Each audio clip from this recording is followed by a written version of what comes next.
So I'm Lien Korvets. I'm part of IMEC Living Labs. There's a special interest group on Living Labs at ISPIM itself. And the reason why I came to ISPIM is because I'm more doing R&D on how to test in real-life environments for Living Labs. And I wanted to pitch my idea to the community, see if there was potential in the product that we're developing. It's in a context-aware experience sampling application. So I wanted to see how the community felt about the product and which direction we should go into. The workshop itself was really interesting because the first thing we did was looking at which methods people are using right now to evaluate innovation. And they're mainly focusing on the more traditional methods. So I gave them some new insights on how they could integrate experience sampling in evaluation of innovation and how they could also integrate contextual elements into that.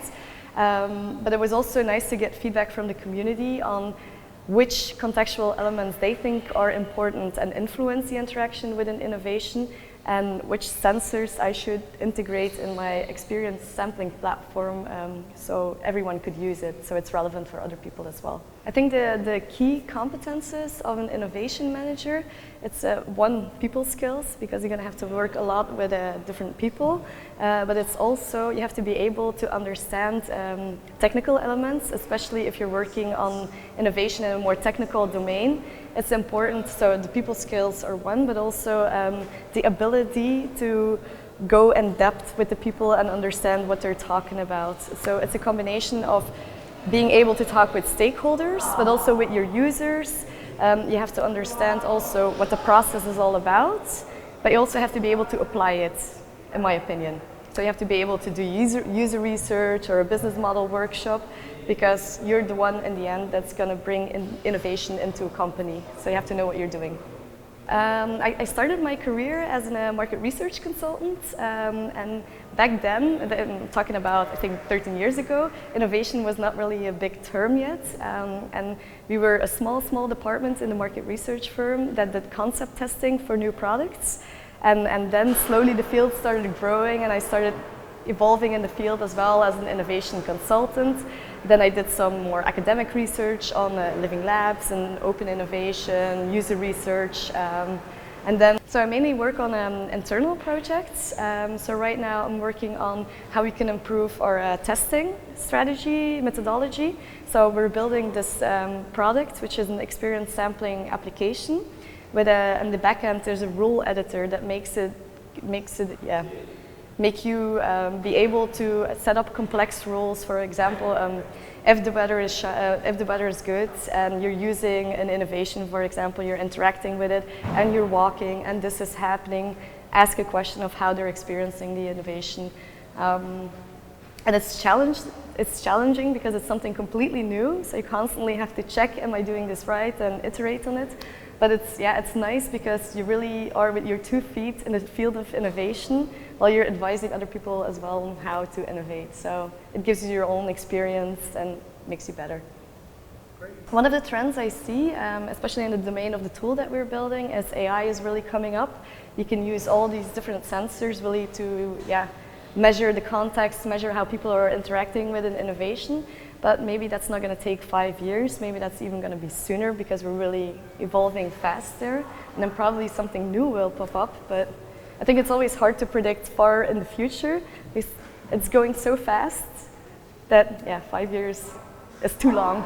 I think what I do myself to prepare what's next and the innovation challenges is constantly scanning the market, what is going on. Also applying the Living Lab methodology, just the products that we're building right now, making sure that we talk to the users. Are we really fulfilling the needs that they have at this point in time? Is this really working, what we're creating?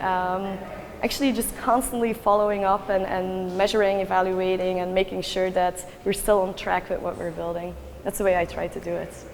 I think if I would have to give advice to an innovation manager, it's for one, be able to deal with the unknowns, because you're constantly working in a field where you don't know what's going to happen. You have to be prepared to take risks and just take the dive and go for it and learn from your mistakes. I think that's the most important thing. Just don't doubt, try to go for it. Don't stand still too much. Don't think you're gonna fail. Just fail, learn, and try again.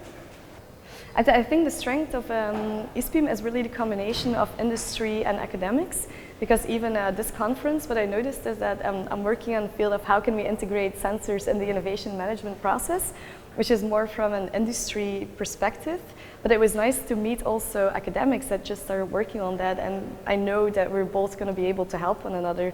They can do more the in-depth research on how to do this. I do more the practical side of things, but I think it's a win-win for one another to collaborate and share experiences and opinions and anything. And next to the sessions that you have and the more theoretical and sharing experiencing part, it's also nice to connect with people outside of the regular sessions, so network with people in more social environments, because actually it's then that the best connections come out of ISPIM. It's not while having a coffee, but it's more while having that little wine and discussing things and feeling one another out. Can we really collaborate or not? Are we on the same line? I think that's the nice thing about the social event. And so the event last night, it was nice because there was a bunch of entertainers coming along, magicians, people on, the large people, the giants that came in the room. They started entertaining the public. And it was nice. I mean, not everyone was comfortable if they started approaching them, but it was also funny if they became uncomfortable. So it really created a nice atmosphere.